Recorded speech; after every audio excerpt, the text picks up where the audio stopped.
Welcome to MSP-TV and the 5 p.m. session here from the UN in New York. We are here at the second meeting of states parties to the UN Treaty on the Prohibition of Nuclear Weapons. Today has been an exciting day. In the Trusteeship Council, we've had the general debate with strong statements from states parties, condemning nuclear threats, emphasizing the humanitarian impacts of nuclear weapons, and showing the willingness to really contribute to nuclear disarmament. We also have had statements from observers.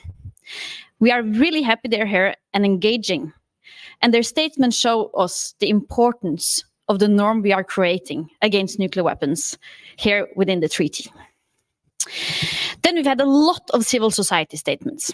We have had statements from ICRC, IPPNW, the elders, parliamentarians for the TPNW, mayors for peace, STEP organizations for peace, Japan Congress against ANH bomb, No Nukes Tokyo. We've had an interfaith statement from People Solidarity for Participatory Democracy, Reverse the Trend, and we had a very strong joint statement from affected communities.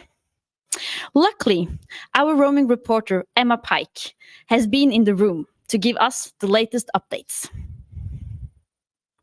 Good afternoon, everyone. This is Emma for MSP-TV. It is Wednesday afternoon, day 3 of the second meeting of states parties to the TPNW. I've just stepped out of the plenary to share something with you that I just heard that was so moving, because in addition to all of the statements that are given by state parties as well as states that are attending as observers, we're now into the portion of the day where we are hearing from civil society. We just heard an incredibly powerful and moving statement on behalf of all affected communities, so I'm going to share some of it with you.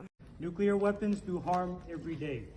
From the mining of uranium to the creation of the bomb, nuclear colonialism has disproportionately impacted indigenous peoples and marginalized communities. Indigenous peoples' lands were taken, bodies were used, and people were bombed. Indigenous peoples carry responsibility and share connections to the lands, air, oceans, and waters, acting as guardians of life. This includes all living creatures, animals and plants, some of which are sacred and others of which are food and medicine. Environmental violence impacts all of Mother Earth. We feel as though governments are waiting for us to vanish, hoping their responsibilities will die with us. But the effects continue for our children and grandchildren and beyond. As affected communities, we acknowledge the initial and robust advocacy of our predecessors and elders. We have rights and dignity to firmly reclaim the life force that nuclear weapons attempted to take away. With the next generations, there is not only hope, but also an assurance of continued advocacy for justice. Together with the global community, we have banned nuclear weapons. The Treaty on the Prohibition of Nuclear Weapons holds great potential and is the first of its kind to take into account communities affected by nuclear weapons. Healing comes through action. We call for all states to do everything in their conscious power to implement Articles 6 and 7. We call for the cleanup of our contaminated lands and waters. We call for assistance for victims and survivors. We deserve recognition, respect, and reparations. We call for the nuclear-armed states in particular to join the treaty and be accountable for their actions. We call on state parties to the TPNW to push relentlessly for its universalization. We hope that governments of the day recognize that indigenous peoples' rights matter, as do the rights of all victims of nuclear bombs everywhere. Finally, let us all commit to put an end to the possession, development, testing, use, and threat of use of nuclear weapons, so that not one more person will suffer as we have. Thank you.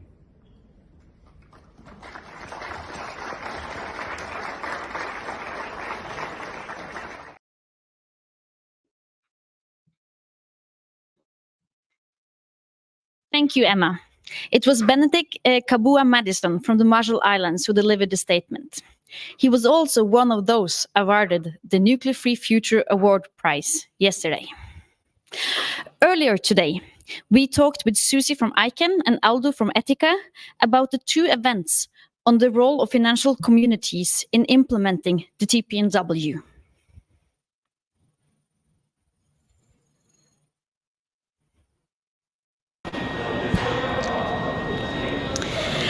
I'm here with Aldo from Etica and Susie from ICANN that has had an amazing event this morning about the financial community. Aldo, maybe you can tell us a bit more about it. Sure, thanks, Ua.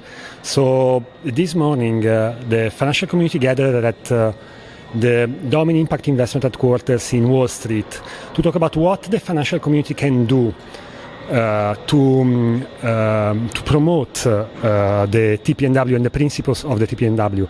And actually, we can do a lot. We have tools. The treaty is the first tool.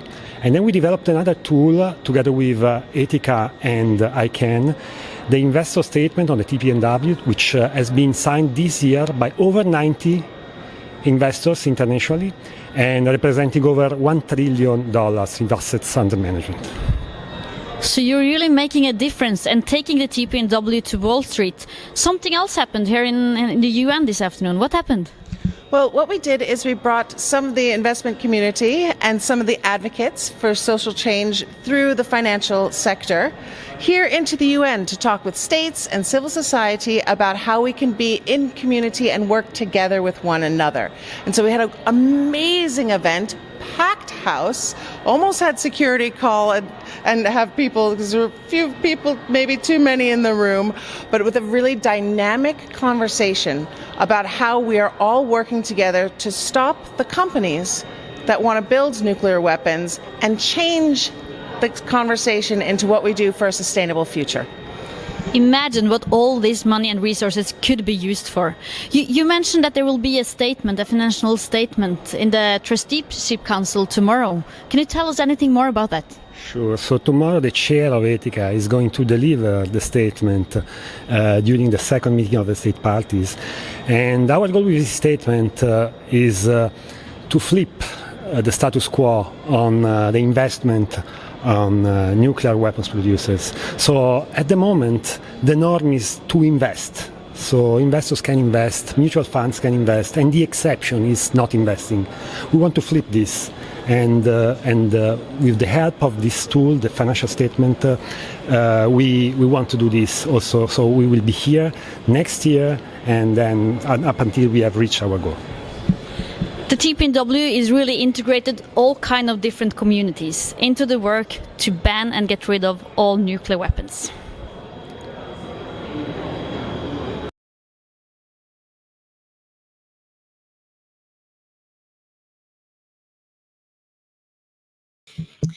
Thank you so much to Aldo and Susie.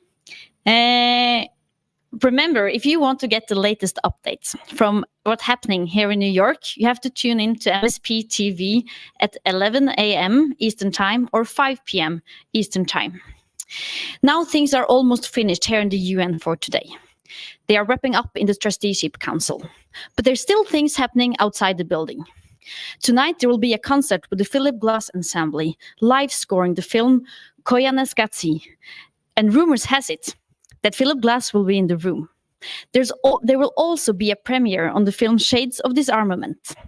And in the Scandinavian House, a forum called The Urgency of Disarmament, featuring, amongst other, Setsuko Turlo, will take place. Tomorrow, here in the UN, in the Trusteeship Council, we will hear more about Article 6 and 7, and the Scientific Advisory Group will present their report. You don't want to miss it, so remember to tune in to MSP-TV.